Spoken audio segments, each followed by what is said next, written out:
Women aren't allowed to be police detectives in 1908 Los Angeles. But that's never stopped Anna Blanc.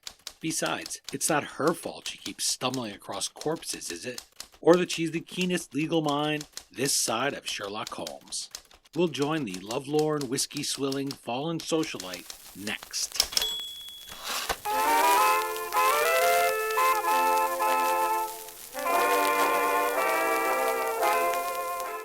Hello, history lovers, and welcome.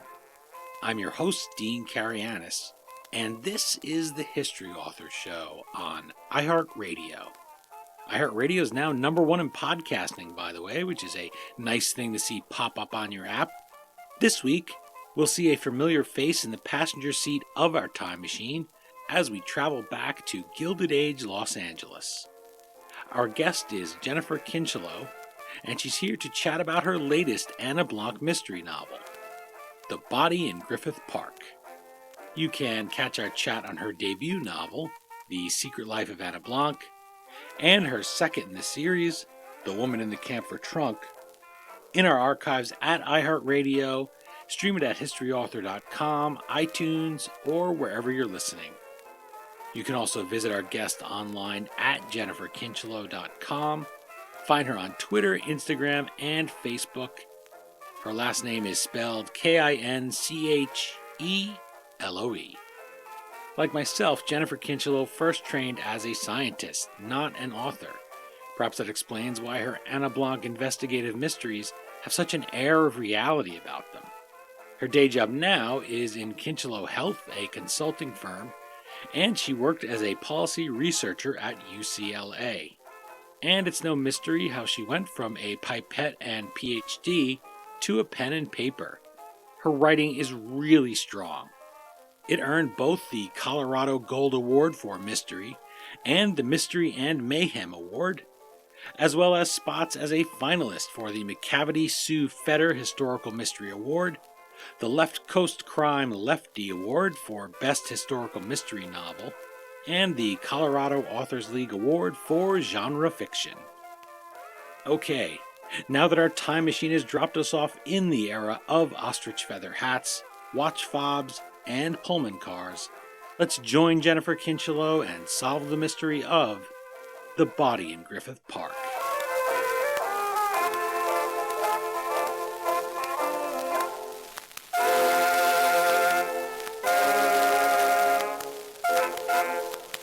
I'm joined via Skype by Jennifer Kincheloe, author of The Body in Griffith Park and Anna Blanc Mystery. Jen, welcome back to the History Author Show. Thank you. I'm so happy to be here.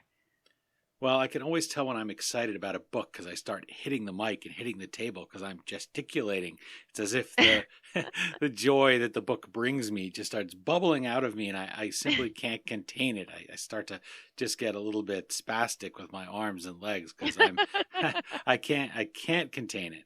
Your novels really are rare in that way that I finish one and I don't just sit back and say, well, that was an enjoyable story. I like that book. I immediately start nagging you for a timetable. In fact, my last question is usually, okay, when's the next one coming? I become your nag. I start saying, come on. The Body in Griffith Park is your third book. And so readers may wonder if they can just pick it up or if they have to read the other two first. I saw you pose that question on your Facebook page. My response was that the Anna Blanc mysteries are a series, but not a serial. So you can enjoy them 1, 2, 3 as I did. You can enjoy them 3, 2, 1. You can pick them up in any order that you want.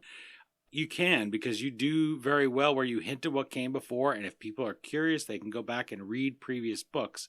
How much of that is by design so that you're not just writing a serial, but you're writing something where people can pick it up and find a different flavor, a different scene of Anna's life in each book, no matter where they start?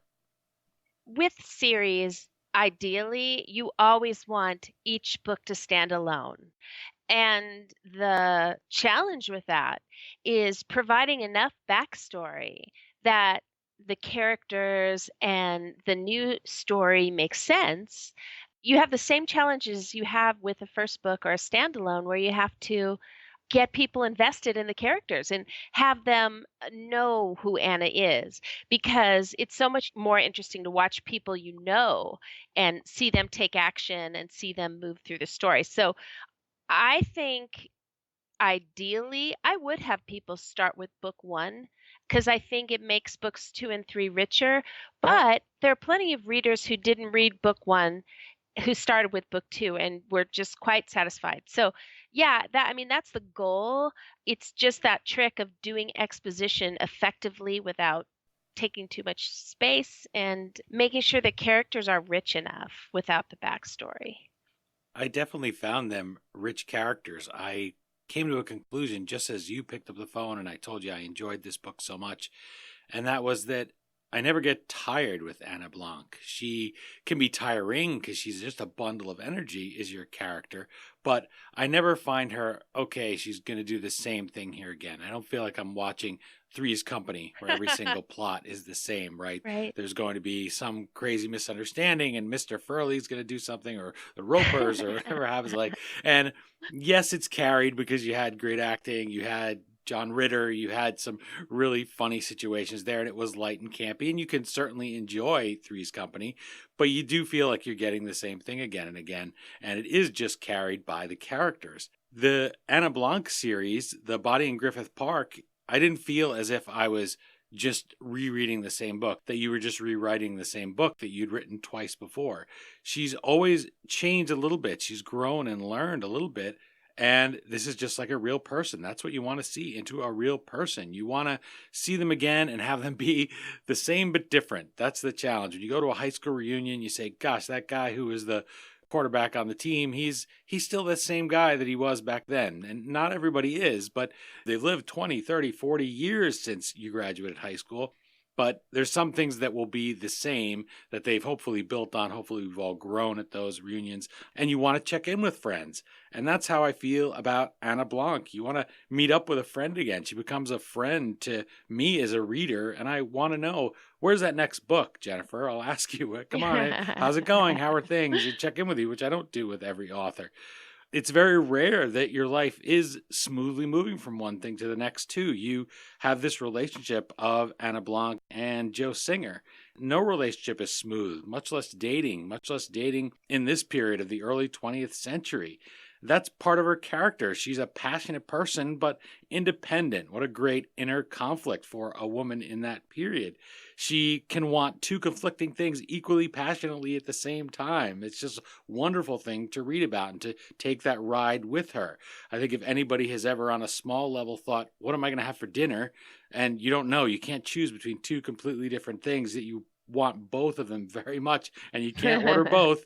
That's a lot of Anna Blanc's life, having those two things. Do you get any pressure to end the Sam and Diane dynamic there? Speaking of old 80s TV shows, Cheers, right?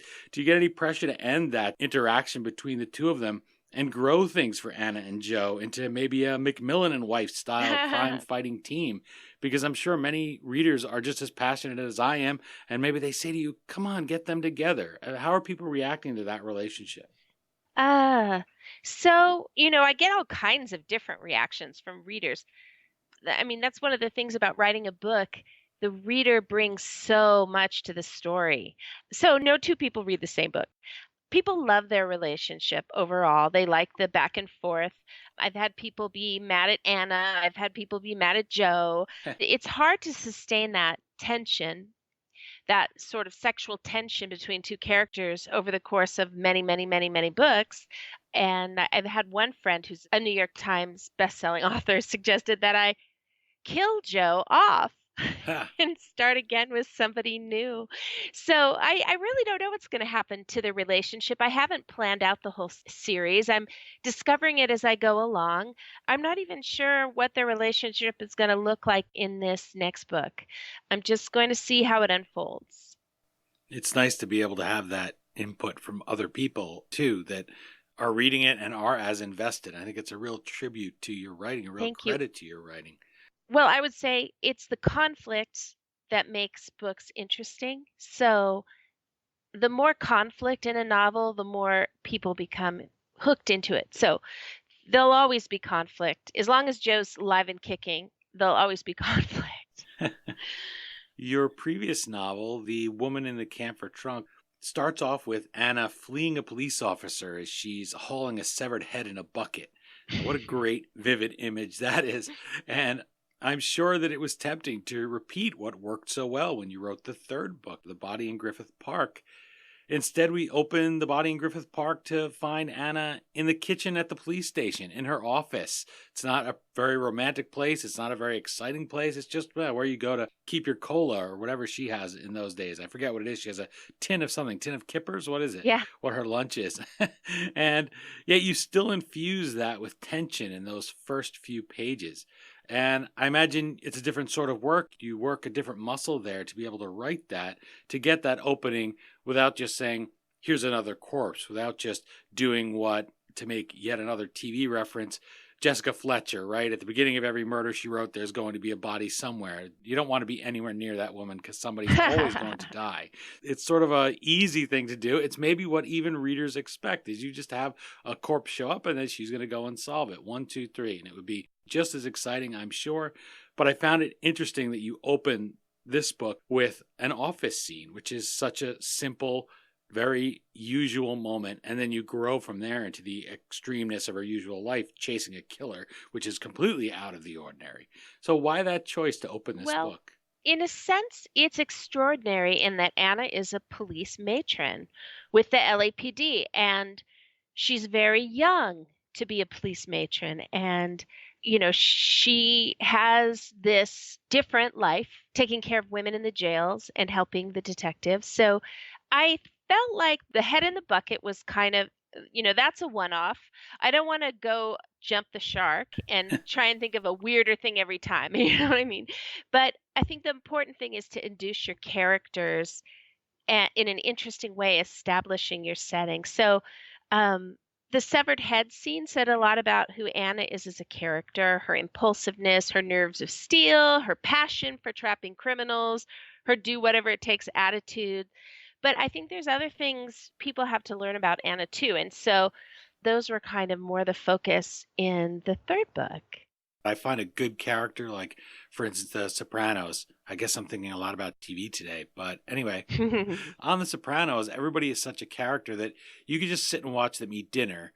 And you can imagine the conversation. You can imagine, because they always do have that conflict that you were talking about. I know David Chase, the creator, said the important thing to know about the show is nobody's ever telling the truth. And if you watch it that way, you see everybody's trying to get a little bit on top of someone else. And we as viewers know the truth. So we know already what's happening. Not that Anna is lying all the time. She's certainly trying to conceal things and balance these multiple worlds that she has. But she's somebody that does have that kind of fleshed out 3D life about her. She is trying to do things. She's trying to conceal little things. For instance, at one point you have her touch typing and she types out just a bunch of gibberish, which I thought was pretty cool because it's hard to type out something just randomly. I wanted to ask you about that.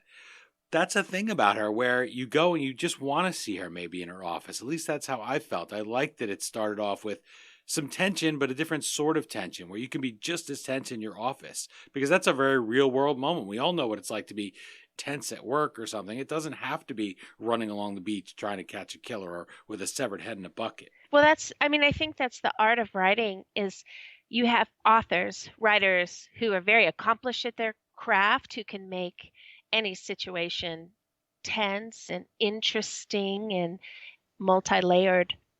I mentioned about her having to fake it until she makes it, I guess we would say in modern parlance, as a police matron. It's not a job she's trained for, not a job she wants. She wants to be a detective, but she can't be. So this is the closest she can get to the action that she seeks. When she was pretending to touch type on a typewriter, you have her just put out a smear of letters there. And the letters are ADFLPWMCCOREJP, a semicolon and an exclamation point at the end. And I thought to myself, it's hard to just write things that look random. So I wanted to ask you a question you probably will never get again about the body in Griffith Park. And that is, it's hard to pick random numbers or random password. That's why we use words like password sometimes. So how did you work out that detail? Is there some hidden code there, or did you just really just type it out and that was it? I just typed without looking, and that is what I got. So, I just made my fingers go like Anna would have. And that's something in the first book she did because she had to do typing when she first was hired by the police department. So she did not know how to type. So she would fake it. And so she's still doing that in book 3. But it was me trying to be Anna, trying to let her randomness flow through my fingers. And I thought it was worth noting that they're all caps too, which is kind of a nice touch, because it gives you visually the idea that the person's banging away on them and making them all caps, even though that's not how typewriters work. The Secret Life of Anna Blanc and The Woman in the Camphor Trunk both had those Law and Order torn from the headlines elements to their plots. Even if they were headlines from over 100 years ago, neither of us being stranger to old news articles, we like to go through those newspaper archives. What inspired this tale of the corpse that Anna finds covered in ants rotting there in Griffith Park? Well, if you Google body in Griffith Park, you will get pages and pages and pages because, over the years, lots of bodies have been dumped in Griffith Park. And Griffith Park has a fantastic history, a ghost story and a curse. Griffith Park is one of the largest city parks in the country, and it's in Los Angeles. And it used to be in the mid-19th century a big, rich ranch belonging to a man named Don Antonio Feliz. He lived there with his niece Petronilla. He was a bachelor, and he died. And as he lay dying, 2 shysters came and messed with his will so that Petronilla, who was supposed to get everything, the niece Petronilla, she got nothing and they got all the land. Legend has it she dropped dead on the spot, cursing the land and anyone who has anything to do with it. So that plays into this book, and that's kind of the main Griffith Park history. But the real history is the storyline of the Jonquil Cafe and Apartments and the Black Pearl. So the Jonquil Cafe and the resort that are in the book where the women, they're working women, but they're young, and the madam, she's kind of a madam, hooks them up with rich men to be their mistresses, and she takes some of the money. That is all straight out of history. And the Black Pearl was the name of the man who he would visit twice a day. He'd bring in his friends to meet these young girls too. So he was called the Black Pearl, or sometimes Mr. King, because he would just throw his money around. And that storyline intrigued me. And there's more to that storyline that I want to share, but I can't because it'll give away all kinds of secrets in the book. But it's based on history, and you can read in the author's notes more about that. You mentioned an author friend recommending that you kill off Joe Singer. And as I'm sure many of your readers sort of clutching their pearls there, I'm not even wearing pearls, and I was clutching of the thinking, hey, you don't want a character you like to get bumped off, although it is sometimes required for a novelist. But it made me think of Arthur Conan Doyle. He famously grew so tired of Sherlock Holmes and all of his sanctimony and his smartness that he bumped him off. Here he kills the most famous detective of all time, decides he doesn't want anything more to do with him. Joe Singer does nickname Anna Sherlock. He calls her that from time to time. So I wonder if after 3 books, and despite the success with the Anna Blanc mysteries, you ever itched to write about another character and think maybe, if not throwing her off a cliff there with Professor Moriarty, you think about maybe just giving her a rest and going back to her, writing something else at the same time? Or does she just, and this is what my guess is, demand that you write about her because she is such a strong character? Yeah, I'm not done with Anna. And I'm not done with 1900s Los Angeles either. I have so many really fascinating stories that I get out of the newspaper of crimes that I like to fictionalize and incorporate in the books. And so I've got a few more books planned out. But Anna herself, when I was a little girl, I was fortunate enough to know a few women born at the same time as Anna, both my great grandmothers. I knew them, I spoke with them, I had a relationship with them, and I love the idea that my path could have crossed with my fictional character. And so I want Anna to grow old. And I have pictures of my great grandmothers up on my wall. And one of them she did many, many things, but once she sprayed a cop down with a garden hose because he was complaining about her dog barking. And my other great grandmother was very glamorous. So I like to think there's a little bit of them in Anna. Isn't it great, a little moment like that? I always think when someone will say, my great grandmother did this or my grandfather did that. I never met him, but I heard this story. Yeah. It can make you a little nervous walking down the street because these are the things that people are going to remember in 50 or 100 years about you. There'll be this one little moment that you had in your life that other people will remember. But what a cool little detail. And certainly talk about fleshing out characters. There's a real person that is fleshed out in so many ways just by that little anecdote. Yeah. I mentioned Anna's habit of holding two conflicting opinions simultaneously with equal conviction. Often she's torn between society's demands that she conform and her desire to go her own way, to follow her dreams, to investigate crimes. It's something she really finds fascinating, and it's so fulfilling, as you can tell when you read the Anna Blanc mysteries. This is captured in a note to a secret admirer that comes very early in the book. She writes him, "Dear unknown man, please desist in giving me whiskey. I insist, unless you absolutely must." And I just laughed out loud at that, at the two conflicting things there. I insist, but, if you feel you have to continue sending me gifts, then feel free to, you could continue to do so, just leaving the door open a little bit. I wondered what inspired that note, or if by now with Anna, these things just come so naturally because you know how she reacts. Well, yeah, I know in so many ways. Well, we know Anna's tells tall tales always. She lies frequently to others, but she also practices self-deception. And Anna also believes that God and the saints are watching her. So sometimes she's trying to, do what she wants, but cover her backside. So this is Anna covering her backside, maybe a little self-deceptively. Well, I told him to stop, but really, the subtext of that message is please keep sending me whiskey.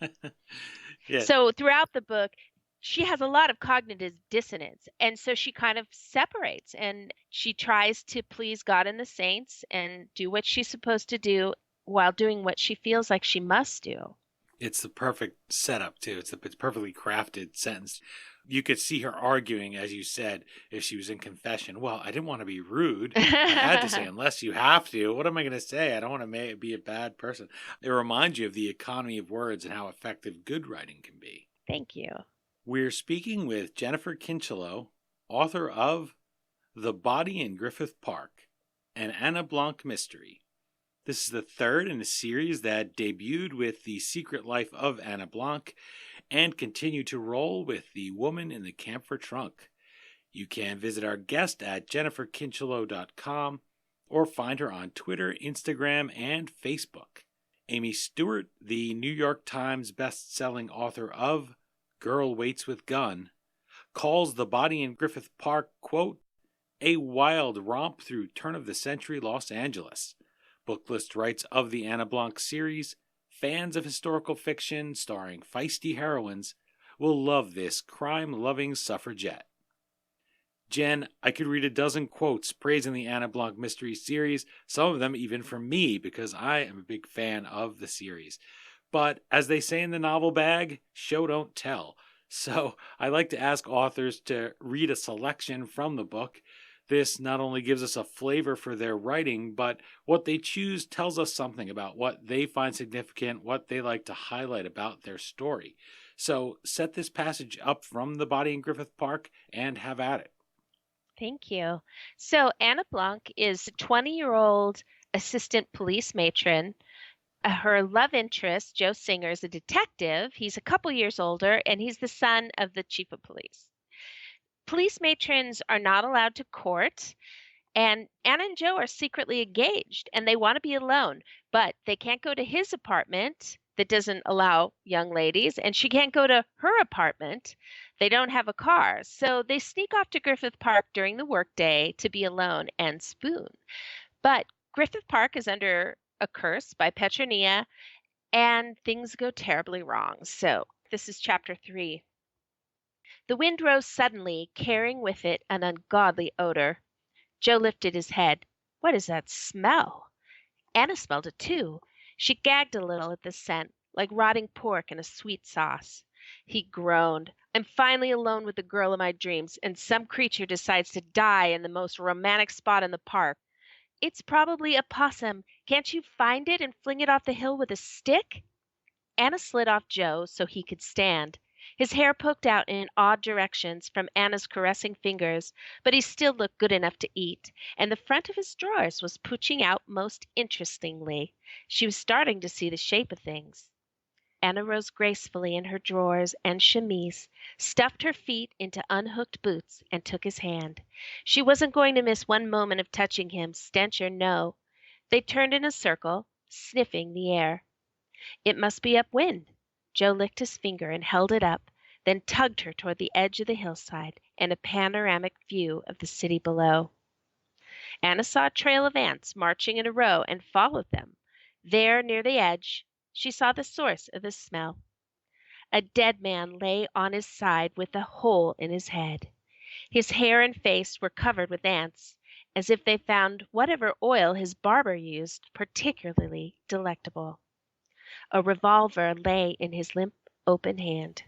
Los Angeles spread out before him. There you go. My first thought is that you can get your books on audiobook. Is that correct? You can get the first two books on audiobook? Yeah, I wanted to mention that. Yeah. It is nice to listen to. To me, it reminds me of the old radio serials that we used to get back in the early days of radio. So not too long after Anna's time compared to now, where we're over a century later, because you paint the picture so well, and it really lends itself to listening to it. There's a music to the way that it comes out, even though here we're talking about this poor dead fellow that she finds there. I think because it's the era and because you write in that voice of the era and we hear her thoughts, it feels to me very like you could just keep continuing listening to it. Yeah, I love the audiobooks. I love audiobooks. I produce them myself. I didn't sell the rights to my publisher, and the narrator that does them, that performs the stories, is Maura Quirk, and she is Audible Book of the Year award winner. She's won several Audi Awards, Earphones Awards. She's got her TV show has an Emmy. She's quite something because she does all of the accents of men and women, from European accents, German, Scottish, English. She does West Coast, South, United States, East Coast. She sings. She's just a mind-blowing. And because I'm such an audiobook fan, having her partner with me on this project has been just incredible. In her capacity as an assistant police matron, I wanted to get back to Anna's whole job, the kind of things that she has to do. It's always a little bit funny because she gets something flung at her that's not something she wants to do, that's something very boring. And as you were saying there, that she doesn't really have the skills to do things like type and sewing and the things that you might expect her to do, because she did grow up as a socialite. She had people to do that. So she wouldn't have ever learned those skills. One of the things she does is help organize a meeting to reform prostitutes, to give them a job outside of the life you were just hinting at there of being kept women.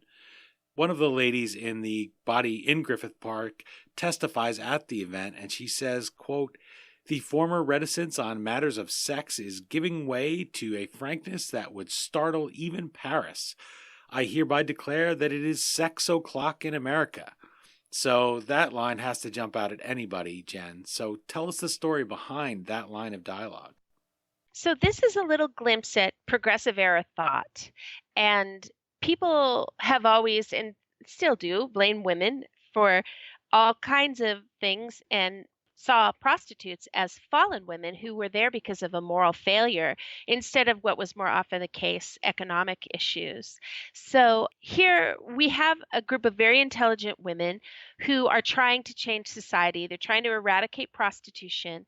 And one of the things they're trying to do is give prostitutes options. So the Friday Morning Club that's in the book, The Body in Griffith Park, is straight out of the history books. And they were actually involved in and around commenting on the scandal at the Jonquil Apartments. And so this quote comes from the lips of one of the women of the Friday Morning Club. And their idea of frankness is different than our idea of frankness, but kind of following the Gilded Age. It is a new era where people are starting to talk a little bit more frankly about sex. So not frank enough for Anna's taste, but this is an actual quote from an actual woman of the Friday Morning Club, and that's who she is in the book. Part of that maybe is why this struck me as your most gritty novel of the three. It deals with the sex trade, and you touched on some of those things in the previous book, in the underbelly of Los Angeles, which is where you're going to find these sort of crimes that Anna likes to investigate, that she goes and finds like a bloodhound. Speaking of her there, we just saw her sniffing around in the woods, literally for a dead body. So that sort of degradation of women, one underage girl in particular in this book, you had women like that in the previous book, the woman in the camphor trunk, this idea of being trapped in brothels. It's something that I think people have seen the movie. I booked a lady once when I was in TV that wrote a book on the sex trade, and she said, my gosh, that movie with Julia Roberts, Pretty Woman, she says it really makes people have completely the wrong idea. Women think that maybe that could be a romantic job, that could be a good job. But you delve into that here, and you do find some women, which I guess in any job, but especially this, who do want to get out of it. How do you go about writing about heavy topics like that? Obviously, you have bodies galore here piling up around Anna. She's not quite in the league of Jessica Fletcher yet. She hasn't found herself around quite that many murders, but eventually it looks like she's on track to. So how do you write about those heavy topics, but still keep Anna light? As RT Book Reviews described her, I Love Lucy meets Agatha Christie. Well, Anna, because of her flaws, her naivete, her self-absorption, they make for good comedy. And you take someone who's incredibly innocent and you juxtapose her with the underbelly, like you said, with madams and mackinaws and prostitutes. There's all kinds of opportunity to sort of shine a light on that contrast, which are funny. And most of the humor in the book is Anna's inner dialogue or things she says or does.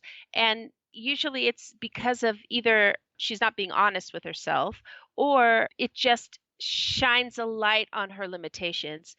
I've always used humor to deal with everything, to amuse myself as I go through the boringness of day-to-day life when it is dull.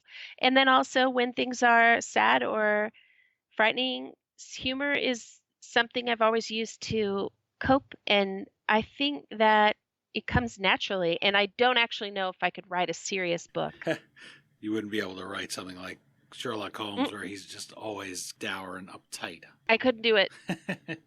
Yeah, well, it's something I enjoy in the book, definitely. And to have those inner conflict when you're watching from the outside, an inner conflict, or somebody's even telling you a thing like that, it's amusing to us. When you're living through it, it's frustrating as heck, and you don't want anyone laughing at you. But with her, you enjoy watching it. You enjoy watching her race from one topic to the next, one crisis to the next, being torn two different ways.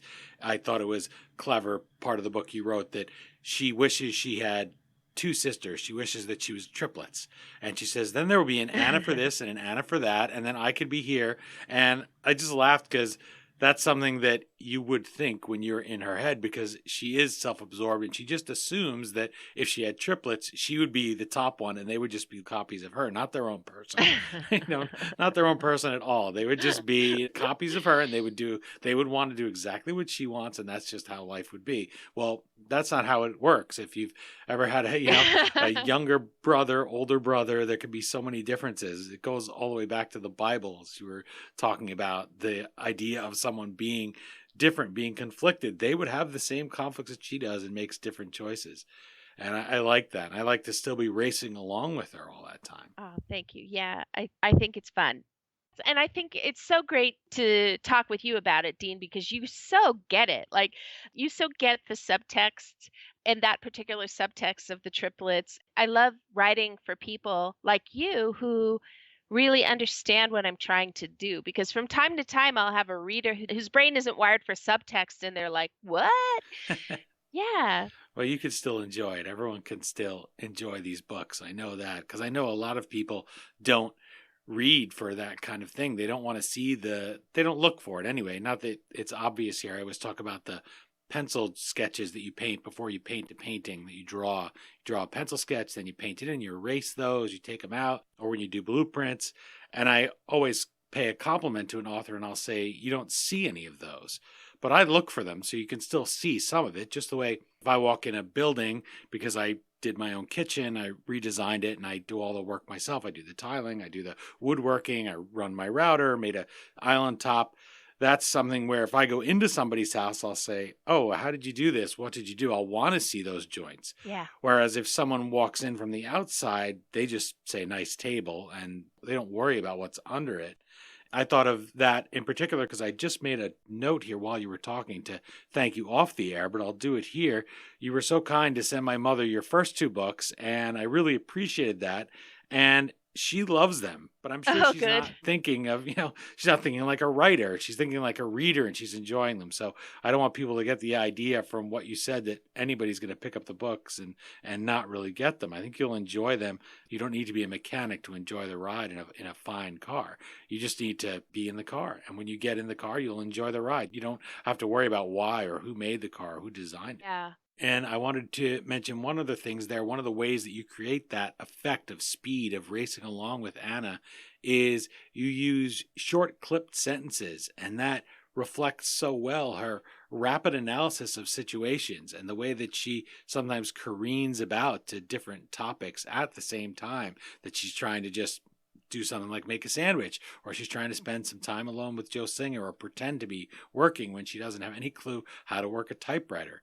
I wondered if that reflects your thought process, or if it's a narrative voice that you've developed living in Anna's head through these 3 books. Does that come naturally, or is that something you remind yourself that that's how your character thinks? Well, Anna's always racing from thing to thing. Sometimes she's under time pressure or she's got more work than she can do. So she's always looking for efficiencies. And that is how I am. I'm super busy. And that requires that you be decisive. So she's being very decisive and she's having to think quick and make choices. And I think that my words are trying to capture that sort of reality for her. And yeah, it's just how I am. I'm just how I am. Too busy. How do you choose when you set out to write The Body in Griffith Park? You said you have many newspaper articles and a lot of ideas catch your mind. What is it about, now having written 3 books, that makes one idea stand out above the rest, or makes 2 or 3 that you decide, I'm going to combine all of these in, and then do what you're talking about, be decisive there and decide, okay, those are just going to have to wait, those other ones, and I'm going to go full bore on these? Well, the story about Petronia is just too irresistible. I mean, it's a ghost story. It's something a lot of Angelinos are familiar with. It's something that Anna and Joe would have been familiar with. That curse on Griffith Park, of course, that continues on in history. I mean, it's interesting to look up if anyone is interested in that. So then the Jonquil Cafe and Resort, the whole underage girl thing is of such a concern then and now. But there's also a link in the history to Anna's world that I can't talk about because it'll give it all away. But that was an irresistible pull to me to write that story. Just the link between Anna's world and the prostitution going on at the Jonquil Resort. Well, we have time for one final question, and it's this. Assuming you don't disappoint loyal readers like myself, there I go clutching my pearls again, and pull an Arthur Conan Doyle and kill off Anna Blanc. Can you give us a clue? You are a mystery writer after all. Can you give us a clue about what hijinks your heroine might come up with in book 4? Something you're reaching into that pile of endless old newspaper articles to flesh out this world and bring it to life for us here in the modern world. Well, I'm not all that far along in writing the book, although I did have to write a summary of the book for my publishing house. But there's a fireplace that is torn down, revealing a frightening secret. There are secret societies, and there are mummies. Wow, a mummy. Yeah. That's pretty cool. No Abbott and Costello, though, I bet. Oh, well, I can't wait. I have to tell you, I mean it sincerely when I say that. Jennifer Kincheloe. The Body in Griffith Park, gosh, it was great to get it. And now I'm in that period after Christmas morning where you're a little kid, you enjoy playing with those toys, you have all your toys. But gosh, the package is open. Now you have to wait a whole nother long year before you can find anything under the tree again, other than maybe something the dog leaves. So it's too bad. It's too bad. I wish I could have it right now, but I do so appreciate your process and listening to you talk about how you write the books. I will maybe have to go back and read the previous two, which I only rarely do, but I do so enjoy it. I look forward to book 4 just as I looked forward to The Body in Griffith Park right after I finished The Woman in the Camphor Trunk. I'm really pleased to find Anna the same young woman and yet grown. The same young woman, only better in this mystery. I look forward to book 4. I wish you the best of luck with book 3 here, and I hope that the audiobooks are something that really do well, because it sounds like people will get a real idea from you that you have a professional doing them and it's not a monotone read. I'm looking forward to hearing all about that as that progresses, and good luck. Get to work on that mummy. Thank you, Dean.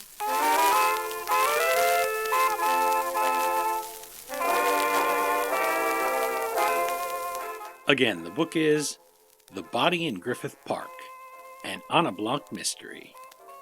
As always, you can find the Amazon link to purchase your copy at historyauthor.com. And we hope you will click through there whenever you buy any book that we feature, whether it's one of Jennifer's 3 books, which are all excellent, or any of the others that we have in a wide range of topics. For just those few extra taps of your finger, you can help us keep the flux capacitor on our time machine humming like usual.